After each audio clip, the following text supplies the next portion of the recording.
धान की फसल में हमें पहला खाद कौन सा लगाना चाहिए। नमस्कार किसान भाइयों, मैं Harpreet Singh Grewal, welcome to my channel Grewal Agro. किसान भाइयों, आज हम जानेंगे कि धान की फसल में हमें पहला खाद कौन सा देना चाहिए। किसान भाइयों, धान की फसल में जो पहला खाद होता है वह बहुत ही महत्वपूर्ण होता है, क्योंकि इसी समय जो हमारा पौधा है वह ग्रोथ करता है, टिलरिंग फेस उसका बनता है। तो किसान भाइयों, हमें जो पहला जो खाद लेना है वह उसमें हमने क्या क्या चीज़ें ऐड करनी हैं, यह बहुत ज़रूरी है। क्योंकि कई किसान भाई हमारे यह सोचते हैं कि क्या ऐसा लगाया जाए जिससे कि हमें धान की फसल से अच्छा पैदावार मिल सके। तो अब किसान भाइयों, आपको किसी और वीडियोज या कहीं और जाने की ज़रूरत नहीं है, आपको हम आज पूरी जानकारी देंगे। कृपया वीडियो एंड तक देखें।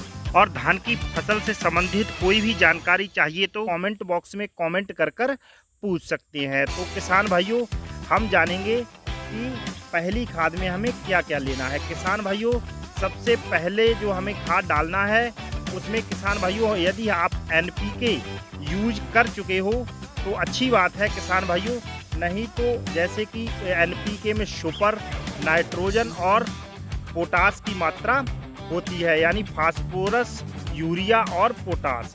यह हमारी जो फसल के लिए बहुत ही आवश्यक है। किसान भाइयों, यदि आपकी ज़मीन में पोटास की कमी है तो आप इसको पहली खाद में भी ऐड कर सकते हैं। तो किसान भाइयों, यदि आप NPK लगाते हो तो ठीक है, यदि नहीं लगाते हो तो आप इन चीज़ों को अलग से भी ऐड करके लगा सकते हो। तो पहली यदि हम खाद की बात करें तो आप लेंगे 50 किलोग्राम प्रति एकड़ के हिसाब से आपको, यानी यूरिया लेना है 40 से 50 किलोग्राम प्रति एकड़ के हिसाब से।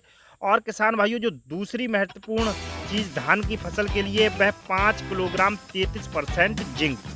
जी हाँ किसान भाइयों, 5 किलोग्राम 33% जिंक आपको लेना है। और 3 किलोग्राम प्रति एकड़ के हिसाब से आपको सल्फर जरूर डालना है। किसान भाइयों, सल्फर हमारी फसल के लिए बहुत ही महत्वपूर्ण है, क्योंकि यह एक प्रकार का फंगीसाइड भी है और एक आवश्यक पोषक तत्व भी है।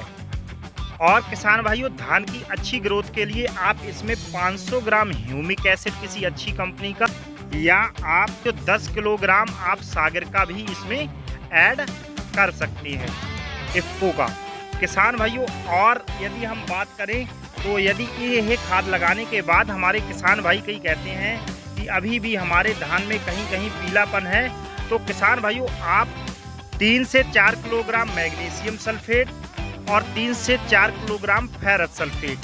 किसान भाइयों, इन दोनों का कॉम्बिनेशन बहुत ही ज़बरदस्त है। इन दोनों को मिलाकर आप दूसरी खाद में लगा सकते हैं, जिससे कि आपकी जो फसल है, आपकी जो धान की फसल है, आप देखेंगे बहुत ही हरी भरी और काली हो जाएगी। तो किसान भाइयों, धान की खेती से संबंधित कोई भी जानकारी के लिए आप कमेंट बॉक्स में कमेंट करके पूछ सकते हैं। जो किसान भाई हमारे चैनल पर नए हैं, कृपया चैनल को सब्सक्राइब कर दीजिए और बेल आइकन को प्रेस कर दीजिए।